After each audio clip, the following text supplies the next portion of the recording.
Time to pull up a chair. We've got another great story for you today in the rLounge. Imagine your mom literally flushing your future down the drain. Well, today in the rLounge, this greedy gremlin of a mother will do anything for a new Mercedes, including stealing from her own daughter.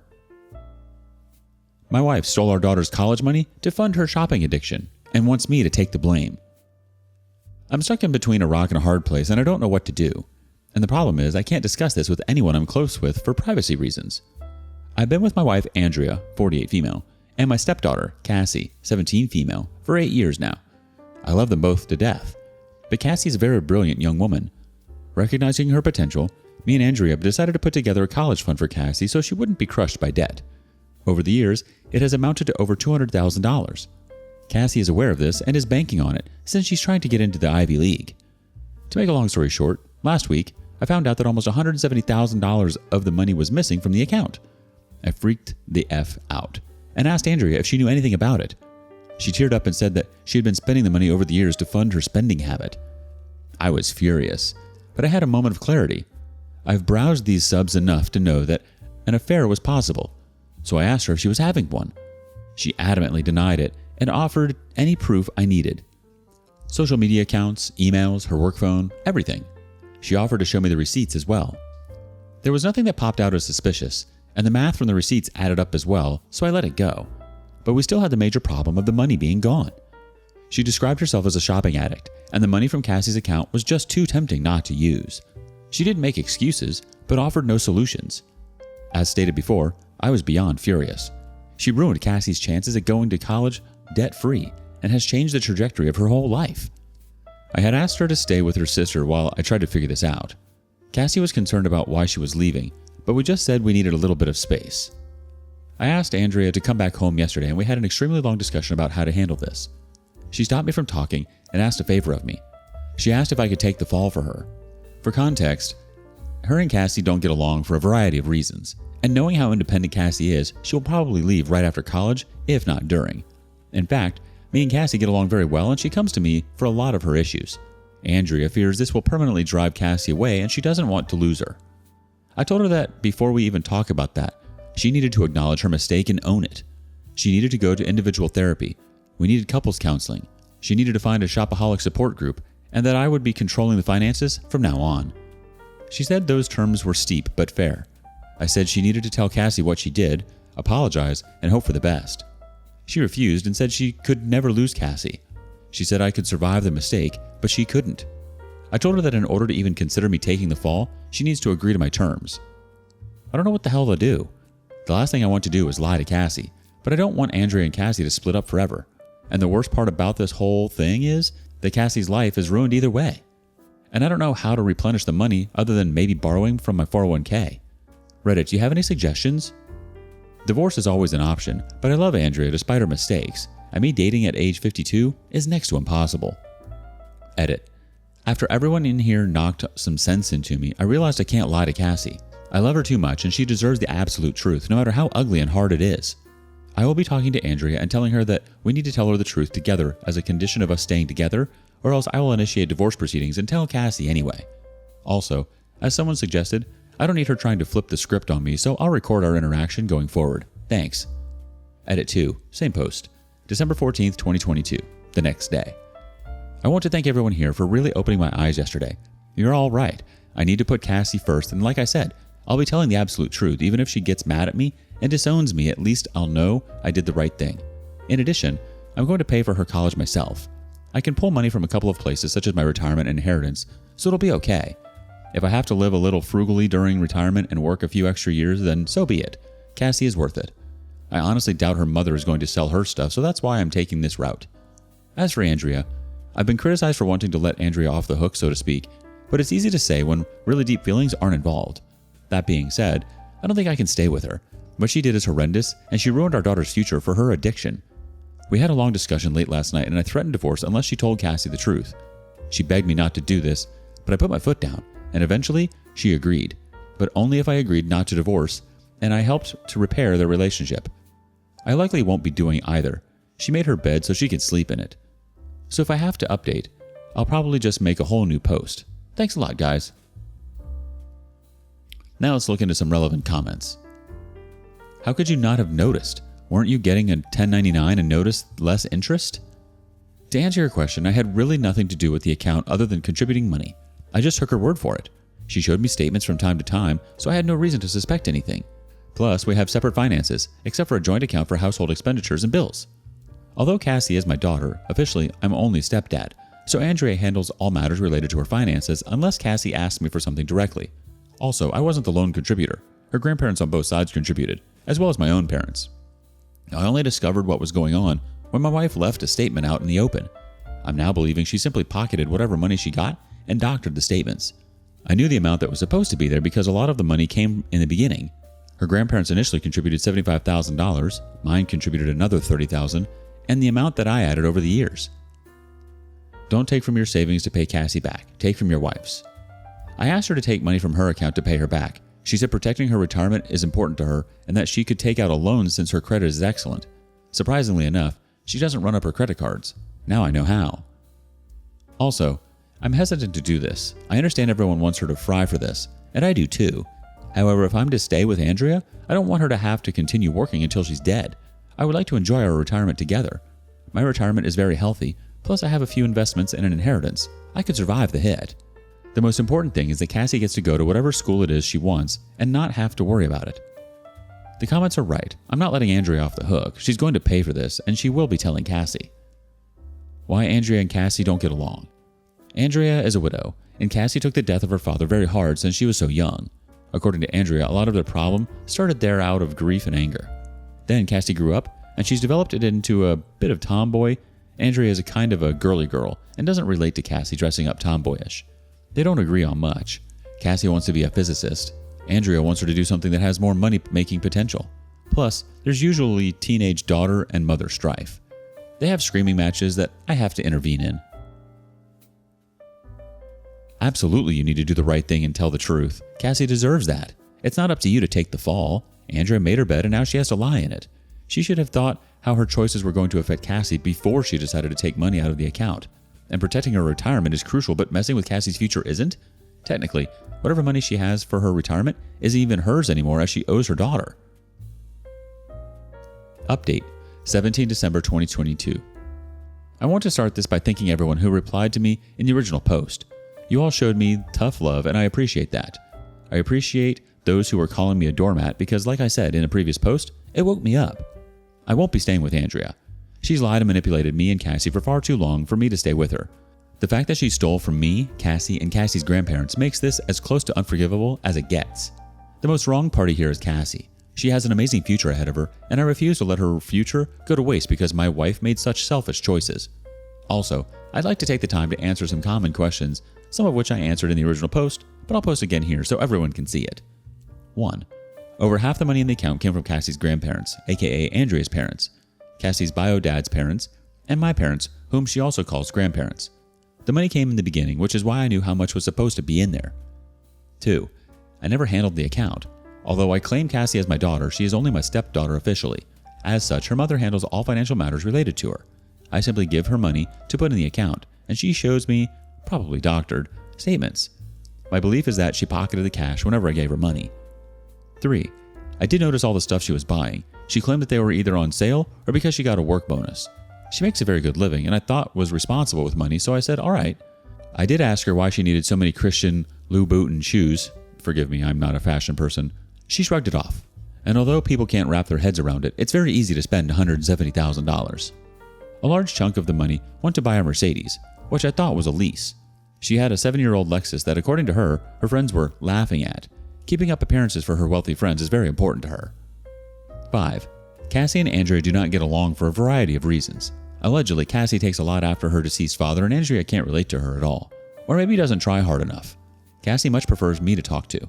We have parent-child boundaries, but Cassie considers me one of her best friends. Her words, not mine. 6.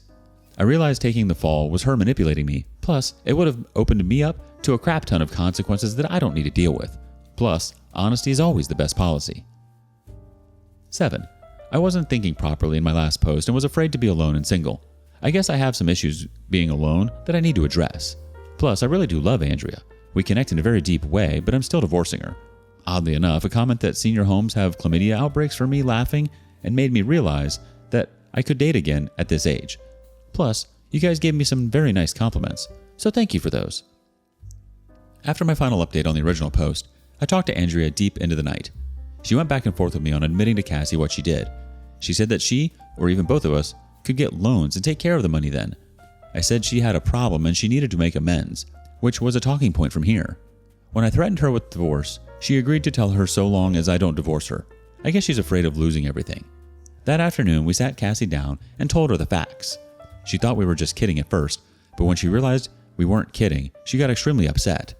I'll spare you the details, but she and Andrea got into an extremely loud and vicious shouting match. Cassie called her some truly awful names, and Andrea, while she didn't curse at her, tried to defend herself, but started getting angry at the names she was being called. They were so loud, the neighbors called the police. I had to awkwardly explain the situation to them while hoping they didn't think I was some kind of wife beater. Cassie told Andrea that she never wanted to speak to her again and that she never wanted a dime of her money and stormed off. I asked Andrea at this point to stay with her sister indefinitely while we give Cassie and me some space. She didn't want to go. She fought me to stay, but I told her me and Cassie needed some time apart from her. So she packed her stuff and went to her sister's house. As for Cassie, she went to her room and locked the door. She let me in after I told her that her mother had left. She cried in my arms and expressed that her future was now ruined. I told her it wasn't, that I would cover her college from my retirement, and that I would make it right. She doesn't exactly know what a 401k is yet, but she told me that she doesn't want me to work until I'm 90 like the people at Walmart just because of her. I told her she's worth it, and that you do stupid things for the people you love. She said that she would start looking for scholarships and maybe other schools where she could get a full ride since she has excellent grades in extracurriculars. I then admitted Andrea wanted me to take the fall for her and that I considered it, but I came to my senses. She got upset with me and told me that would have been the stupidest thing I could have done. She said she wouldn't have believed I did it anyway, and it only would have made her more upset at her mother. She told me that she doesn't blame me and that she's not mad at me for the money being gone, but she is mad that I'd want to cover for her mother. I apologized for that. We talked and cuddled for a while longer before calling it a night. The next morning I got a call from Andrea's parents asking if the story was true. Cassie had told them the story and they were calling to confirm. I had the voice recordings and bank statement to prove it. They were livid, but begged me not to leave Andrea for this, and to try and help her through her addiction. I told them I wasn't sure about that yet, and hung up. A while later, my parents called and asked me about it. I confirmed. They were probably more mad than Cassie was, all things considered. They're threatening to press charges. I told them to calm down and that I would handle it. Cassie is doing okay. She's still a little shocked, but she seems to be taking it as well as one could for hope. I made her pancakes this morning, and that seemed to brighten her mood a bit. I asked her if she wants to do therapy, but she said she'll think about it. I will be doing therapy for myself. Andrea has been calling to talk, but I'm just letting it ring, so she's leaving voicemails. She's offering anything to make it right. Money, sex, favors, you name it. But it's not going to work. I feel horrible for Cassie, and especially so close to Christmas. I think I'm going to get her Billie Eilish tickets, since that's her god. It won't make up for it all, but it could go a long way to helping her feel better. So that's it for now. I guess I'll update if anything further happens, but I think this is pretty much it. Thanks all. You've been a tremendous help. Edit. I forgot to add, I watch my credit like a hawk, so there was nothing suspicious there, but it's going to be locked. I'll be going to my accountant next week to have Andrea removed from everything meaningful. Life insurance, will, bank accounts, etc. And I'll be adding Cassie. I've started changing passwords and the like so Andrea doesn't have access. I'm stringing Andrea along with non-divorce until my accounts are secure. Also, from what I can tell, Cassie's credit is okay, but I'll be doing a deep scan and locking that as well. Edit 2. Fixed a line where I mixed up the names. Edit 3. I can't believe I have to say this, but there's a few people saying it's creepy that I'm cuddling with my daughter. If sitting together with her crying on my shoulder and us talking is considered creepy, then sure, I'm creepy. Leave it to the internet to make things weird, I guess. And no, I don't think I'm some hero. I'm just trying to do the right thing. Here are some more relevant comments. Splitting things in divorce. We have a prenup since she has money as well, so no fears there. We have separate finances and the only major asset we have is the house. I'm willing to buy out her half so I can own it fully. Don't cash in your retirement. Make Andrea sell her stuff. Sorry, I forgot to put in the post. She doesn't want to sell her stuff and is just offering to get a loan. She shouldn't get a choice not to sell. You're letting this woman ruin your future. Why is this worth it? The answer is Cassie. She's smart, wise beyond her years in some regards, but still a teenager in many others. She's very proud and refused her mother's money. I asked her if she wanted the car. She said no. I asked if she would be okay with her mother paying her back. She said no. Like I said in the post, she wants nothing to do with her mother anymore, and that includes her money. That's probably just anger talking, and I'm hoping cooler heads will prevail. But I think there's a part of her that's embracing the challenge of figuring this out on her own, or at least without her mother's money. As for me, if Andrea wants all that stuff so bad, then she's choosing it over us. She can have it. We'll be great without her. So in a way, she's paying for all the stuff, in the most precious way, with her marriage, and most importantly, her child. You're letting her walk all over you. Maybe I'm wrong here, but I don't view it as her walking all over me. She's lost her marriage, her daughter, her family is furious with her, and her friends will likely drop her when they hear what she's done, and realize she's not as wealthy as she appears to be. To me, that seems like real consequences. I'm a big fan of The Twilight Zone, and this seems like one of those endings where the person gets what they want, but doesn't realize what they had to give up to get it. She can have her possessions, it just cost her everything to get it. To quote Jake the Snake Roberts, she's a victim of her own greed, wallowing in the muck of her own avarice. Plus, she'll likely end up getting sued by my parents anyway, and if Cassie decides she wants her money, then I'll support her fully in getting it. My retirement will be fine. Let's just say my portfolio is very diverse and healthy. Plus, I have an inheritance. I'm not bragging, just stating facts. Plus, there is the chance Cassie gets a scholarship or assistance. Honestly, there's so much truth in the fact that the right thing would be for Andrea to sell her stuff to make up for what she owes Cassie. After all, it was Cassie's money that paid for that, and $170,000 is a lot of money. It does seem suspicious that there weren't more questions asked about where all of this stuff is coming from. New update, 8.5 months later. Hello everyone. It's been a long time since I've been here. A lot has happened, and truth be told, I haven't had the time to post an update here, but I finally have a quiet moment to give you an update. First, I want to thank everyone for helping me at such a pivotal time in my life. After rereading my original threads, I can't believe how indecisive and weak I came off in them. The prospect of my marriage ending and dying alone really kind of shook me to my core, and thus made me come off that way. I started therapy, and it made me realize that being single wasn't the worst thing that could happen to me. In fact, I've turned my loneliness into solitude, and have taken the time to work on myself. And if that last sentence didn't tip you off, then let me be the first to tell you that I'm single now. Me and Andrea are legally separated and currently in divorce mediation. Unfortunately, Andrea is still very much in denial and is trying everything she can to get me back, including delaying the divorce as much as possible so that we can work on our marriage.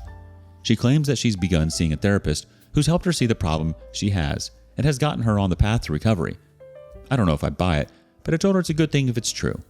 She has also apologized to my parents, hers and her late husband's parents, for what she's done and offered to pay back the money. They've all forgiven her, but are keeping her at an arm's length. She's been desperate to reconnect with Cassie, but Cassie has kept her word and decided to never speak to her mother again, or at least until she's ready to. Andrea's wealthy friends she was so desperate to impress have been around our house offering their help. They may be nosy busybodies, but they were very nice to me and Cassie in the immediate aftermath of Andrea's betrayal. They offered everything from a shoulder to cry on to baked goods to spa dates. I only ever really took them up on the baked goods because I will never turn down homemade lemon bars and oatmeal raisin cookies. Cassie did take them up on spa dates, so there's that. One woman in particular, Susan, has been around more often than others. While I feel like the other friends were prying for information, she seemed more genuine and just there to help me and Cassie heal. She cooked meals for us, helped around the house, and just spent a lot of quality time with me in particular. We didn't ask, want, or need her to do any of this for us, but she did it out of the kindness of her heart, and I really appreciate it. We've gotten a lot closer in such a short time, and I truly consider her a friend. It's actually amazing I could get along with someone who's so much younger than me, 14 years. Usually I have a hard time connecting with younger people, even if they're adults. But now we get to the most important part of this update, Cassie. As a cheer-up Christmas gift, I took her and one of her friends to Montreal last month to see her favorite artist, Billie Eilish, at this festival. She loved it, and Montreal is such a beautiful city to visit. All in all, she took the loss of her college fund pretty well. Cassie is a very hardworking person, and she put her nose to the grindstone trying to find a scholarship. Unfortunately, she missed the cutoff for most of the scholarships she could have qualified for, but the school of her choice is giving her a very generous financial aid package. In addition, she qualified for some local grants, so she got her entire first year covered. And yes, Cassie did thankfully get into her school of choice. In fact, she had many acceptance letters and full ride offers, but she had her heart set on her school of choice. In fact, I dropped her off last week. I'm extremely proud of her, and I know she'll do well. I'm an empty nester now, all alone in this big house, and the silence is deafening. But Susan has been around to keep me company, and I've taken up bike riding as a hobby. So all in all, things are okay. Not great, but certainly better than before. And with that, I think I can put this saga to bed. The divorce will hopefully be finalized in the next few months, and I can finally move on with my life. But the most important thing is that Cassie is fulfilling her dreams and potential, and I couldn't be happier about that. A couple reactions from the community. Ugh, imagine losing your daughter over stuff like shoes and a car, and when given the opportunity to sell it to get at least a chance to make it right, the answer is, I don't want to sell my stuff. I know there are terrible people out there, but I can't imagine choosing shoes over my kid. Someone else responds, the thing that annoyed me is Cassie not wanting her mother's money, so she doesn't have to pay it back. Nuh-uh, that was OP's and the grandparents' money mostly. Damn straight she better be paying it back. I don't care what she has to sell. It's better that OP, who did nothing wrong, has to cash out his retirement rather than his wife, who stole from him, and others pay it back? I don't think so. It's so nice to hear about Cassie. Thanks so much for sharing her update. It's also nice that you're finding some companionship in Susan. However, it seems suspicious how she was around so much after the separation. Maybe that's just a cynical way of looking at it, though. As for Andrea, she needs some serious help, and it's totally fair for Cassie to keep her at arm's length. What do you make of all this? And what do you make of Susan? Would you trust her? Thank you for following along today in the rLounge. Before you go, be sure to like and subscribe and hit that notification bell. If you have something you want to share regarding today's content, we want to hear it. See you next time.